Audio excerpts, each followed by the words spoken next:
पुंडलिका वरदे हरी विठ्ठल श्री ज्ञानदेव तुकाराम राजा रामचंद्र भगवान की जय। श्री गणेशाय नमः श्री सद्गुरु रामचंद्राय नमः। अट्टहास्य मदगजाचे आरडते व्याघ्राचे सिंहनाद सिंहाचे तेने दचके यमलोक। सद्गुरूला शरण जाऊन काव्य करते कथा सांगतात। कथा 4थ्या अध्यायाची आणि वर्णन असणार पर्वताच्या ठिकाणचा आहे। अट्टहास्य मदगजांचे असणार, त्यातला असणार सर्व असणार श्वापद तिथले सर्व आणि आरंभ लागलेले आहे। आदोळल्या द्रुमवल्ली भूते कांतरी सकळी त्याही दाटी त्रणे धरली शरण आली कपिसी। पर्वत हलवत असताना घेऊन जात असताना तिथले असणार द्रुम म्हणजे झाड वल्ली सर्व हलू लागलेले आहेत। त्याच्यामुळे काय झालेलं आहे, गवत असणार तिथं राहणारे जे जीव जंतू आहेत त्यांना आपला जीव कसा वाचेल असं म्हणू लागलेले आहेत। आणि गवत तोंडामध्ये धरणं म्हणजे शरणागती पद केलेली आहे। शरण शरण हनुमंता तुम्हा आलो रामुलता। हनुमंताला शरण आलं की आपलं मरण वाचतं या त्यांना माहिती आहे। हात वर करणे म्हणजे शरणागतीचे लक्षण, तोंडात असणार गवत धरणं म्हणजे शरणागतीचे लक्षण। तिथले श्वापद तसं करू लागले। दिशा लंगिल पक्षी कोळी सरपरी घाले पाताळी दिग्गजा बैसली टाळी दात खिळी प्रतांता। प्रत्येकाला आपला जीव प्यारा आहे। प्रत्येक जण आपला जीव वाचवण्यासाठी असणारा सर्प पाताळामध्ये निघून गेलेले आहेत। पक्षी कुळ असणार त्या पर्वतावरून उडून असणार दुसरीकडे निघून चाललेले आहेत। पण जे हत्ती आहेत सिंह आहेत त्यांना कुठं जाता येत नाही। आणि दिग्गज असणारे जे आहेत त्यांनी सुद्धा असणारे शरणागती पण केली। दस योजने विस्तार पंच योजने उंची थोर ऐसा पर्वत सविस्तर कपिंद्र सत्वर उपडीला। 40 कोस रुंदीचा व 20 कोस उंचीचा असला विस्तारित असलेला पर्वत हनुमंतराने उपडलेला आहे आणि उपडून तो हनुमंतरा पर्वत घेऊन चाललेले आहेत। बळे कळोनी पायी पर्वत उपडीला दोही भाई गगना उसळला लवलाही श्रवणाय अनुमात्र। हनुमंतराने आपल्या बाहुबळाच्या योगेकडून नामचिंतन घेतलेला पर्वत उपडलेला आणि पर्वत असणारा घेऊन आकाश पंथाच्या ठिकाणी निघाले नामचिंतन करू लागलेले आहे।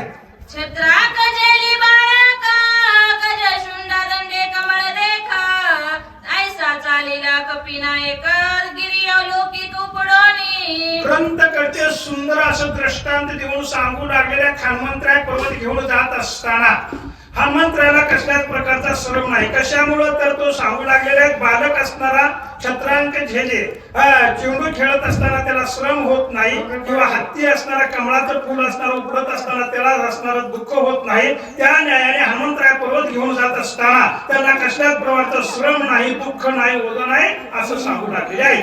तळी अंधार बळे गणादा वरी प्रकाश गाध हेम छाया ती शुद्ध कोंदरे नभ उजेडे।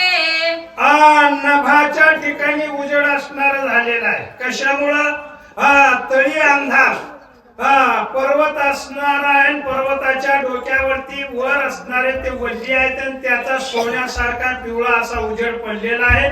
खाली अंधार आहे आणि त्या अंधारातून अगोदरच मध्यरात्री तो हनुमंतराय पर्वत घेऊन चालले। पुंडलिका वरदे हरी विठ्ठल श्री ज्ञानदेव तुकाराम राजा रामचंद्र भगवान की जय। श्री गणेशाय नमः श्री सद्गुरु रामचंद्राय नमः। तळी अंधार पडे गडद वरी प्रकाश आगाध ओम छाया अति शुद्ध कोंदले नभ उजेडे। तळी अंधार प्रकाश माता नवी सरे उडता जाता अयोध्येचा प्रवेश पावता भरते तत्वता देखिला। काय झालेला पर्वत असणार, खाली अंधार आहे, वरी प्रकाश आहे। अंधाराच्या मध्यरात्री हनुमंतराने पर्वत असणारा घेतले आणि पर्वत घेऊन जात असताना अयोध्येचा प्रवेश असणारा पाहिला। अयोध्येच्या प्रवेशामध्ये म्हणजे नंदीग्रामामध्ये गेल्यानंतर भरताने असणारा वर पाहिलेला आहे। ती विस्मित झाला म्हणे निबड दाटली असता रजनी काय जात आहे गगनी लक्षिता चिन्ह लक्षणा भरतानी वर पाहिल्यानंतर असणारा विस्मित झाला म्हणजे नवल वाटू लागलेला आहे.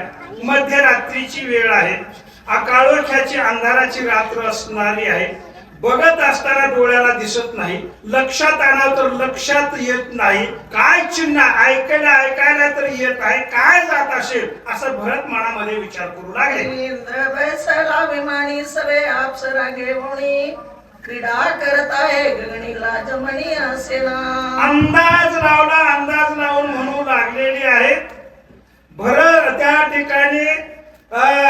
कारण इंद्र विमानामध्ये बसला असावा, सोबत अप्सरा घेतल्या असावा आणि या अयोध्येच्या नगरामधून चाललेला उन्मत्त झालेला त्याच्या मनाला लाज कशी वाटत नाही असा विचार भरत करू लागलेले आहे.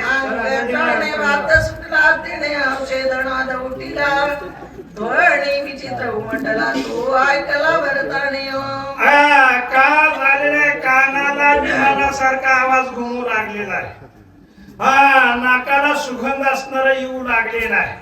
आणि त्याच्यावरून हे कशामुळे तर त्या पर्वतावरती सुगंधित फुलं होते त्याच्यामुळे सुगंध येऊ लागला. आणि हनुमंतराय वेगाने चालले होते अंगत्राने. हनुमंतराच्या अंगाच्या योगाने वारा सुटला, ते घुमू लागला. त्याच्यावरून अंदाज लावला की विमान असेल असं अनुमान प्रमाण भरत विचार करू लागलेले आहे.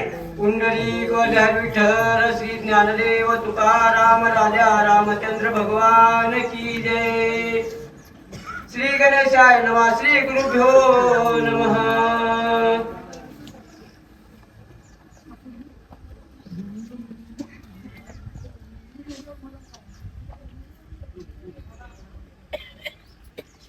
घेऊन वारांगणा विमान हिंडवी गगना उलंगोली साधू सज्जना करी आठण उन्मत. उन्मत्त असणारा झालेला आहे. सोय घेऊन वारांगणा म्हणजे अप्सरा सोबत घेतलेला आहे. सोबत घेतला विमानामध्ये बसलेला हे साधू संतांची नगरी आहे. उन्मत्त अवस्थेमध्ये आलेला, कुठून जावं कसं जावं याला कसल्याच प्रकारचा विवेक जागृत राहिलेला नाही. म्हणून क्रोधाविष्ट असणारा भरत झालेले आहे. जो स्त्री सवे निरत दानामध्ये प्राशनी मातला, जो धन लोभी बोलला त्याचा गेला विवेक. नाथ बाबा सांगू लागले भरताचा विचार. जो स्त्री सवे निरत झाला, मध्ये प्राशनी मातला, मध्ये असणारा पिलेला आहे, त्या ठिकाणी स्त्रीच्या ठिकाणी गेलेला आहे, त्याचा विवेक असणारा जातो. आधी जाते अक्कल, मग जाते भांडवल, लढवा किती शक्कल, पुन्हा विचार करण्यात मजा नाही. या तिन्ही मध्ये तो अडकलेला असावा. त्याच्या येणेकडून त्याचा असणारा विवेक हरवला गेलेला आहे असं तो विचार करू लागला. विषागमनी जे रथ ते सर्वनाची उन्मत, नाटवे स्वात परमात द्वैत्या विचरत खर जैसा.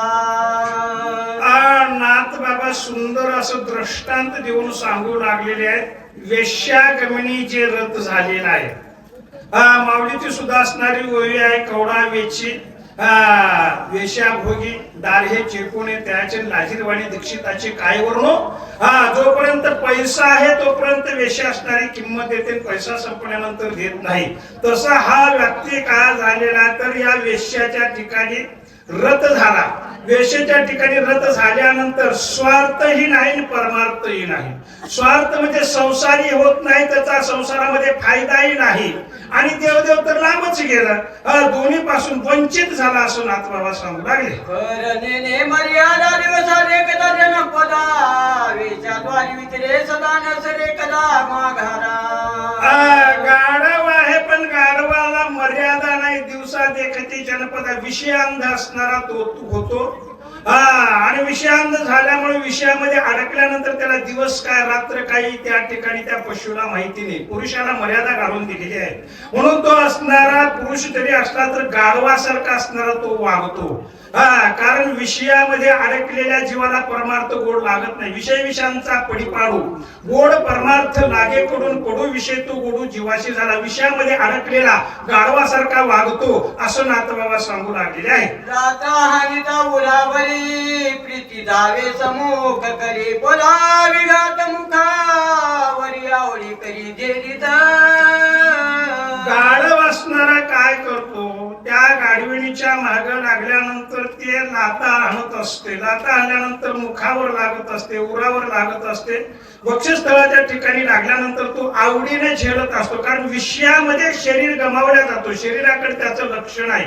आवडी करी झेलीत, आवडीनं तेच असणारा जातो, तिच्याच माग जातो, असं नाथ बाबा सांगू लागले. तैसा पुरुष कामाचारी सुखती मानी निरंतरे पाऊल जाऊने ती दुरी हृदयावरी जेलित.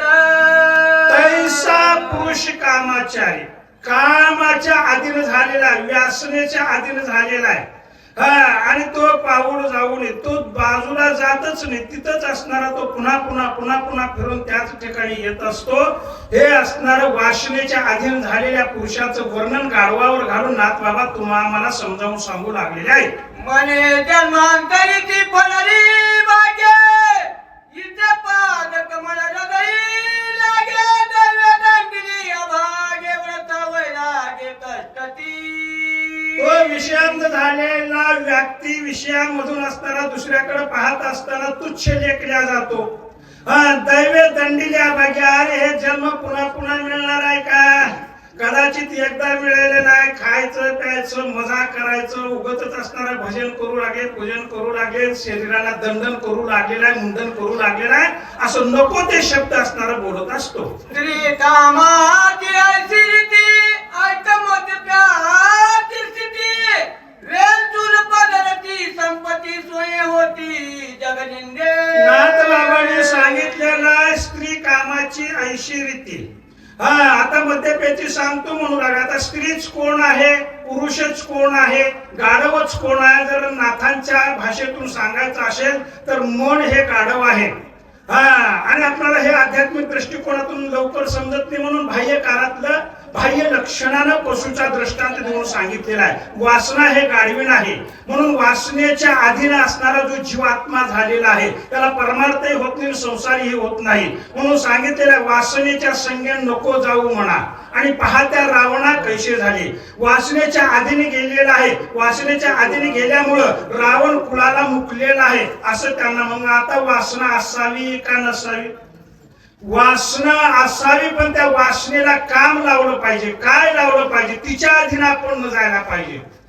ती गाढवीण आहे वासना, म्हणून तिला आपल्या स्वाधीन केलं पाहिजे. वासना गोविली चरणा आणि तुच्छ केले ब्रह्मज्ञाना. वासनेच्या अधीन गेलो की आपल्या कुळाला नाही होतो. वासनेच्या अधीन गेलो की आपल्याला अधोगती प्राप्त होते. वासनेच्या अधीन गेलो की नरक प्राप्ती होते. आणि वासनेला जर तिच्या आपल्या स्वाधीन केलं, तिला जर ब्रह्म त्या ठिकाणी देवाच्या चरणाच्या ठिकाणी स्वाधीन केलं तर ब्रह्मज्ञान कमी पडत असतं. म्हणून नाथांनी सांगितलं बाबा वासना असावी पण कुंकण लावावी. ते असणार असं स्त्री रूपातून, गाढव रूपातून, गाढवीण रूपातून बाह्य लक्षात लवकरात लवकर लक्षात यावं म्हणून हे दृष्टांत दिलेला आहे. आता त्या ठिकाणी मध्यप्याचं सांगू लागलेले आहे.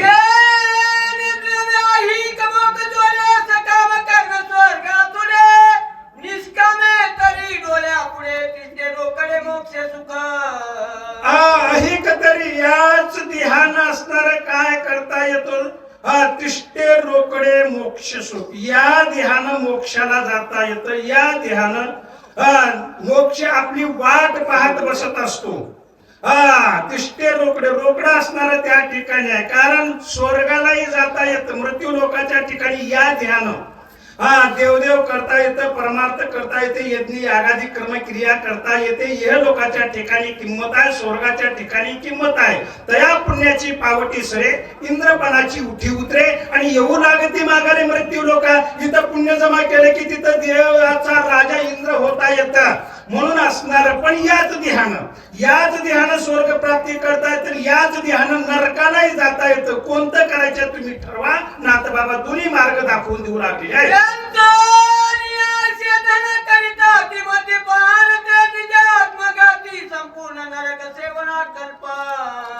या ध्यान असणार वेंचून या स्वतःच धन असणारा स्वतःचा पैसा खर्च करायचा आणि मादक असणार प्राशन करायचं. मद्यपान असणार प्राशन केल्यानंतर विवेकही जातो, त्या ठिकाणी पैसाही जातो, किंमतही जातो, शेवटी नरकाला असणारा प्राप्त होतो असं नाथ बाबा सांगू लागले.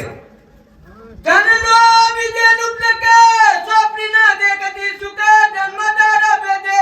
एक भोगिती नरकानी वार.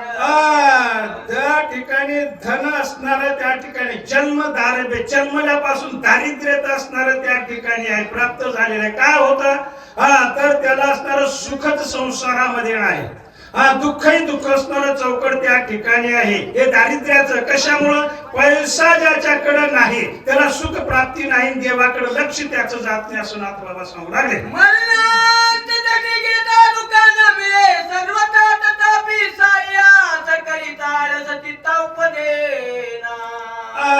कारण कवडी थोडा पैसा असणारा जमा करायचा. पैसा जमा केल्यानंतर ते पैसा स्वतःच्या जीवात्म्यालाही खर्च करायचा नाही, दुसऱ्यालाही त्या ठिकाणी खर्च करायचा नाही, कुठलं दान द्रव्य असणार नाही. आणि ते पैसा जमा करण्यामध्येच असणारा जीव असणारा जातो. जीव जात असताना मरणांत झटे घेता उग जीव जात नाही. या स्थूल देहातून जीव असणारा सूक्ष्म देहामध्ये असणारा जातो आणि त्याला झटे देता म्हणजे झडती असणारी चालू असते. दिवसभर केलेले काम संध्याकाळी एखाद्या जर पुसणारा झाला तर कोणतं तरी विसरल्या जाते, पण जन्मल्यापासून मरेपर्यंत असणारा यमयोगाच्या ठिकाणी चित्रगुप्त आपली झडती घेत असताना सूक्ष्म देहामध्ये जाऊन ते झडती देत असताना झटे घेता पैशामध्ये जीव अडकला जातो, पुण्यकर्म केल्या जात नाही. अशी अवस्था नाथ बाबा वर्णन करू लागले.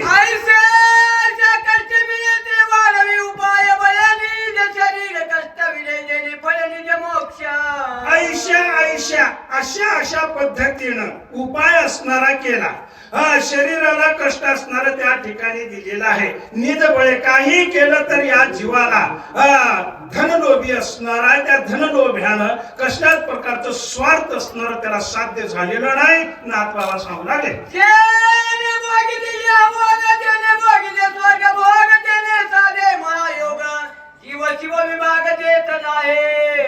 याच देहानं इह लोकाच्या ठिकाणी किंमत आहे, याच देहानं असणारं स्वर्गाच्या ठिकाणी जाता येत आहे. याच जीवन असणारं जीव शिव विभाग जेतील आहे. जीव शिव दोन पक्षी, बैसळे प्रपंच वृक्षी. शिव तो सर्व साक्षी, जीव तो विषय भक्षी. या जीवत्वानं परमार्थ करत असताना सीमा उल्लंघन झाल्यानंतर ब्रह्म स्वरूपाला असणारं चैतन्य स्वरूपापर्यंत असणारं जाता येतंय. प्रत्येक ठिकाणी किंमत आहे. देव हो म्हणते ते देवाची होती तरी का चित्ती न धरावी. देव होता येतं याच देहानं असं नाथ बाबा सांगू लागले आहे.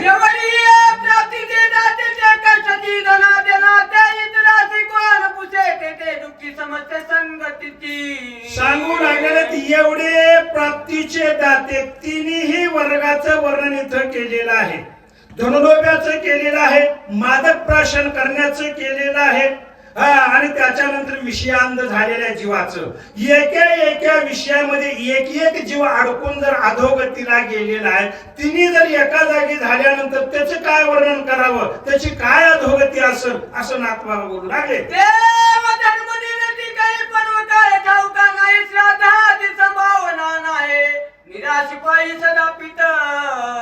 त्याला देव माहिती नाही. देव आहे म्हणल्यानंतर कुठं आहे, असता तर आम्हाला दिसला नसता का, देव दाखवाच असे म्हणणारे काही जात असणारी आहेत. म्हणून देव धर्म ते काही धर्मही असणार त्याला माहिती नाही. भांडण करायचं असेल तर सुद्धा धर्म त्या ठिकाणी आहे. मग परमार्थाला तर आहेच आहे. निज धर्म हा चोखडा, नाम उच्चारू घडोघडा. देव माहिती नाही, धर्म माहिती नाही, संभावना श्राद्धाची संभावना नाही, कसल्याच प्रकारचं त्याला परमार्थामधला गंध नाही असं म्हणू लागले आहे.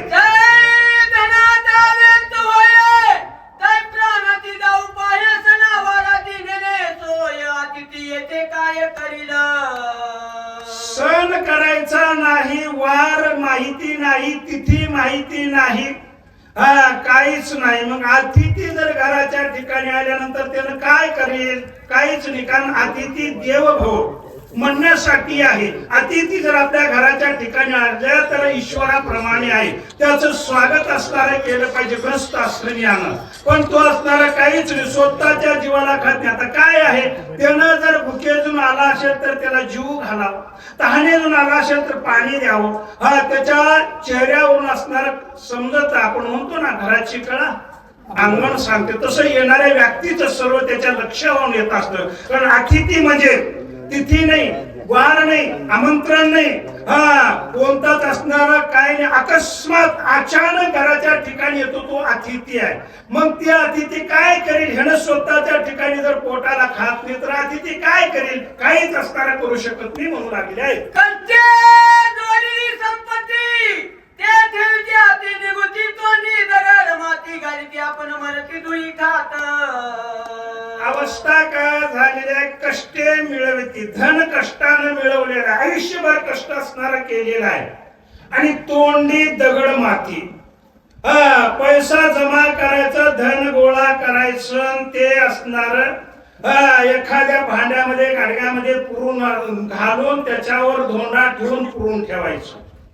आणि ते कुणाच्याही उपयोगाला नाही. मग ते मरत असताना त्या धनाच्याही तोंडावरती माती आणि याच्याही तोंडावरी जीव जात असताना त्याच्यामध्ये जीव अडकला आणि त्याच्यामध्ये जीव अडकल्यानंतर मातीच असणार त्या ठिकाणी खातो. आता बरेचशे असे विचार केले, आता जमाना सुधारित निघालाय, हा जुना दृष्टांत. आता बँका निघाल्या, बँकेत पैसे आणि पुरून ठेवत नाही, बरोबर आहे.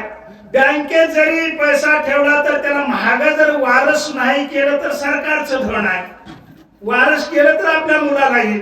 आणि पूर्वीचा काळ होता, ते धन पुरून ठेवलं, मुलाला सांगितलं तर उकरून त्याच्या उपयोगाला आहे, नाहीतर माती मोल आहे. त्यात काही फरक काही दुसरा नाही. म्हणून जीव जात असताना अंत काही असणारा दगड असणारा त्याच्यामध्ये वासना अडकल्या जाते, जीव अडकल्या जातो, कुणाला सांगत नाही आणि मुखामध्ये माती खात असणारा मरतो असं म्हणून लागले.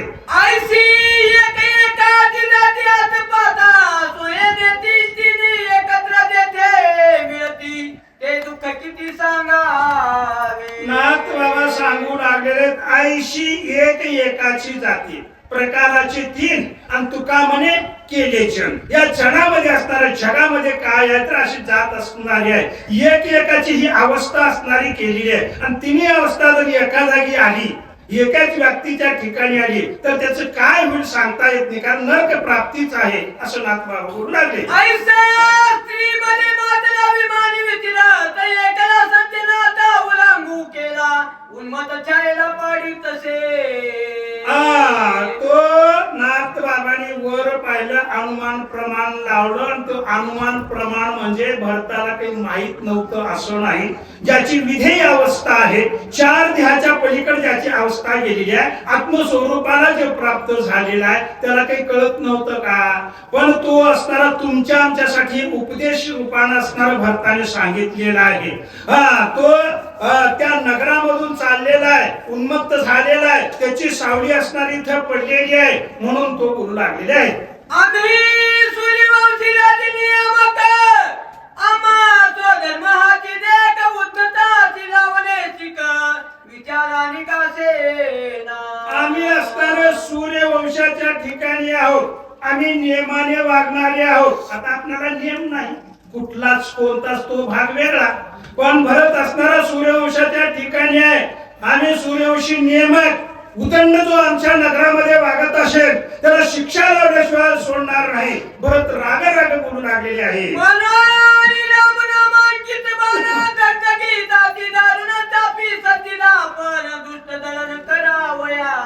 म्हणून काय केलेलं, राम नामांकित बाण असणारा काला, राम नामांकित बाणकाला धनुष्याला असणार जोडला आणि सांगितलं दुष्ट दळण करावे, निर्दळन नाही.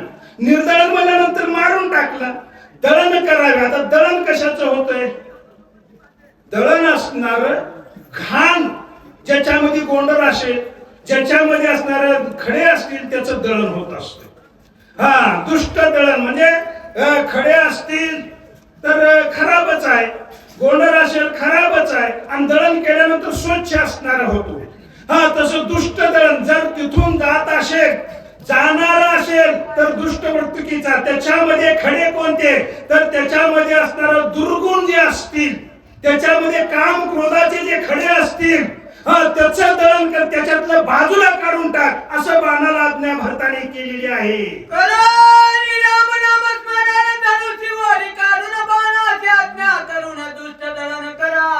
सांगितलेलं बाण कानापर्यंत कानाडी ओढली.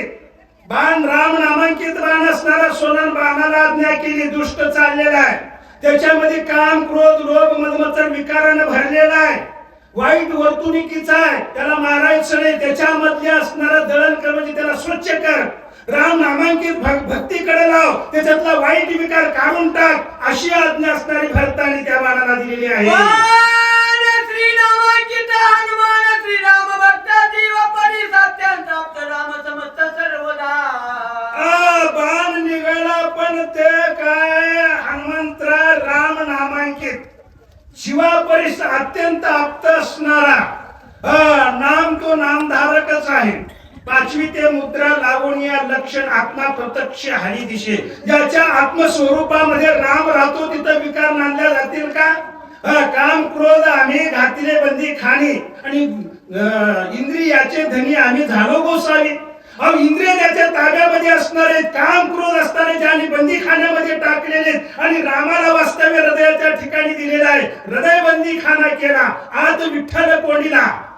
त्यावेळेस असणार किंवा आता हृदय हे पुढे चौपाळून या भण्यांवरी बैसव पावले श्री गुरूंचे. राम नामांकित राम ज्याच्या हृदयामध्ये आहे त्याला दळण करायची काय गरज आहे? तो बाणाने एवढे बारकाईने हनुमंतराकडे पाहून विचार केलेला आहे.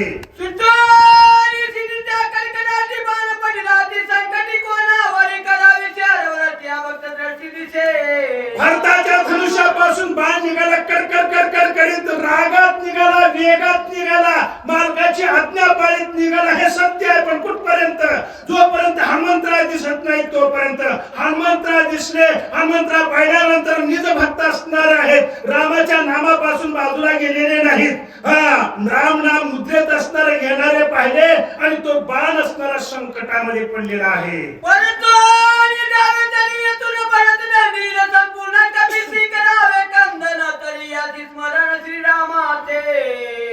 आता हा राम नामांकित राम प्रभूचा निज भक्त असणार आहे, ह्याला दंडन करण्याच्या योग्यतेचा नाही. म्हणून परत जर गेलो तर मालकाची अवज्ञा केल्यासारखं आहे. मालक असणारे भरत मला दंडन करतील असा त्या तिथं क्षणभर विचार बांध करू लागलेला आहे.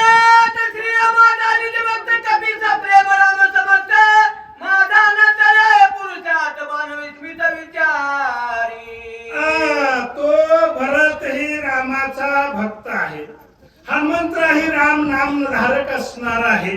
त्या नामापुढे असणार विघ्न बापुढे असणार आहे.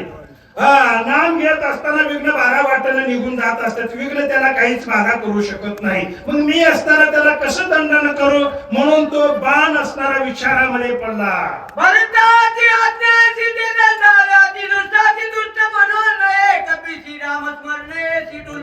आपल्या मालकाची आज्ञा कशी आहे? दुष्ट असेल तर त्याला दंडन करा. हा तर दुष्ट दिसत नाही, हा तर भक्त त्या ठिकाणी देहावरच ज्याची वृत्ती राहिलेली नाही असं नामधारक आहे. मग ह्याला दंडन कसं करावं? बाण असणारा विस्मयापन्न झालेला आहे.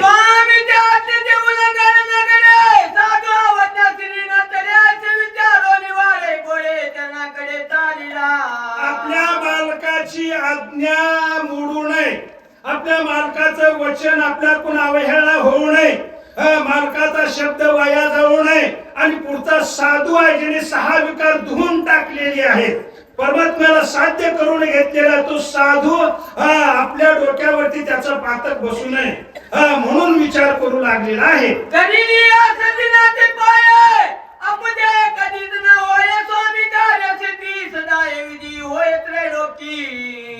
असज्जनाचे पाय अपजय कधीच न होई. पाय धरल्यानंतर तुका म्हणे कळ आणि पाय धरल्यानं चले बळ. पाय धरल्यानंतर असणारे पुढच्याच बळ चालत नाही आणि पाय धरल्यानंतर आपल्याला जे आपल्या पदरात येत नाही. उदंड वागल्यानंतर असणार उग तुम्ही त्या ठिकाणी एखादी आपल्यावरती रागाणार काठी मारलं तर तुमच्या पाय पडू नका, पण तोंडाने उद्गार करा तुमच्या पाया पडतो मला तो मारणार नाही. हा अनुभव आहे. मग ते बाणाने असणार हनुमंतराचे पाय धरले यथोनियानु माता मरण वाचोनी सर्वता. निर्णय घेतला की हनुमंतराचे पाय धरल्यानंतर आपला अपजय आपल्या पदरामध्ये येणार नाही.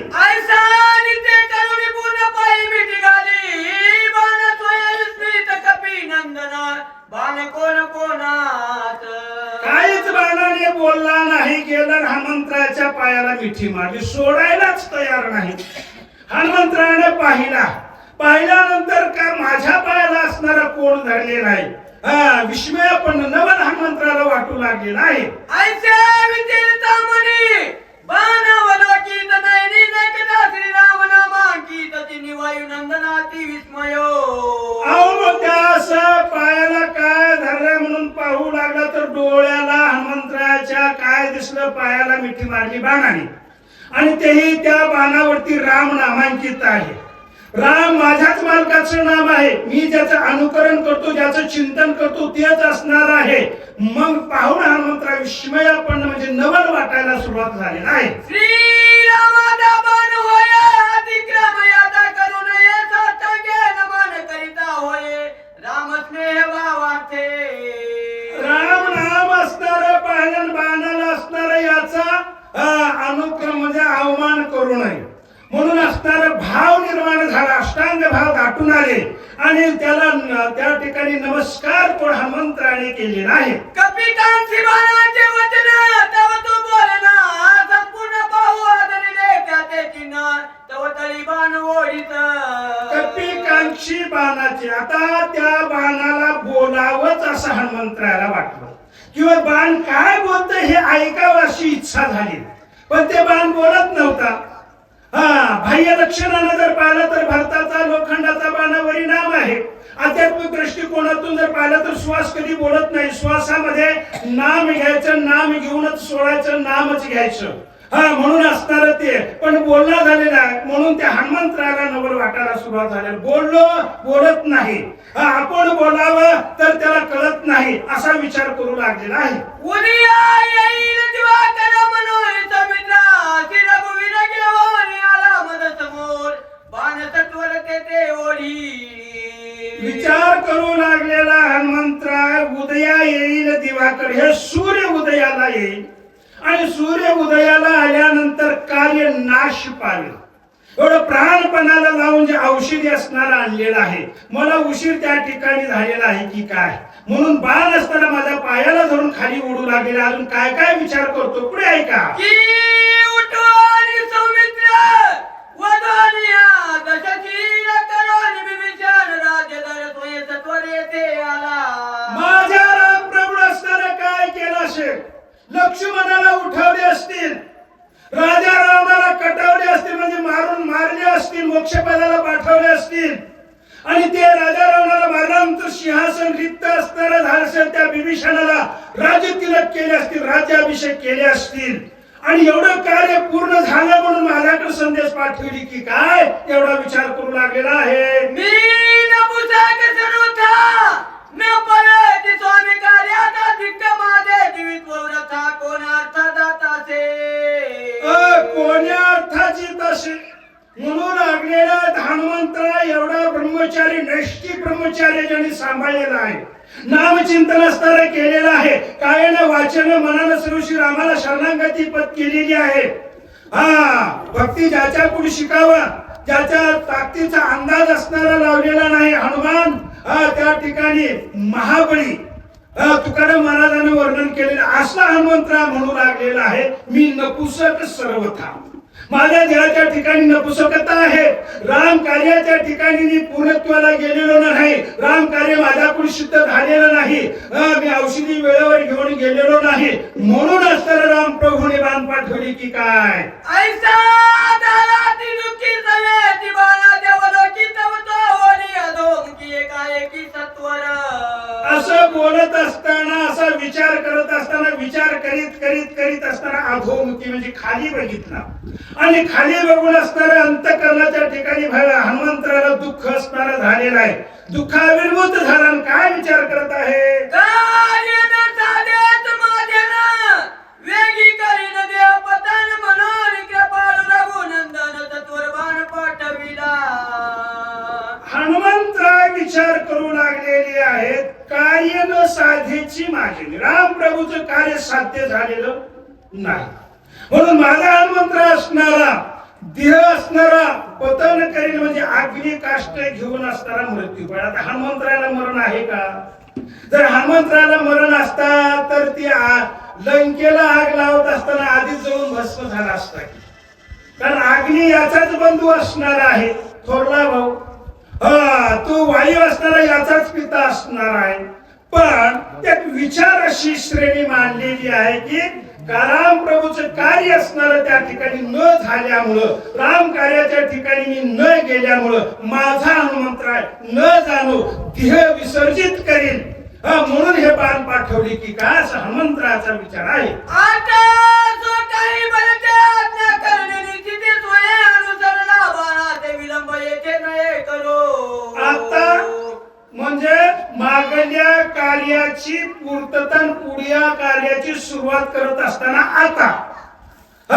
आता विश्वात्मके देवा, किंवा लग्न कार्याचं संपल्यानंतर पुढे कार्य करत असताना आता, म्हणजे आतापर्यंत हनुमंतराने केलेला विचार संपला. आता म्हणजे इथून पुढे बाण कुठं नेतो, कसा नेतो, म्हणून त्याच्या मनामागे जाऊन अनुसरला, म्हणजे त्याच्या मागे जाण्यासाठी विचार शरीर सर्व त्याच्या स्वाधीन केलेला आहे. हनुमान आज्ञेचा किंकर आज्ञा नुलगे, हनुमात्र टाकिले बाणावरी, शरीर निघाला सत्वर बाण वेगे. हनुमंतराय कसे आहेत? हनुमंतराय आज्ञेचा किंकर आहे.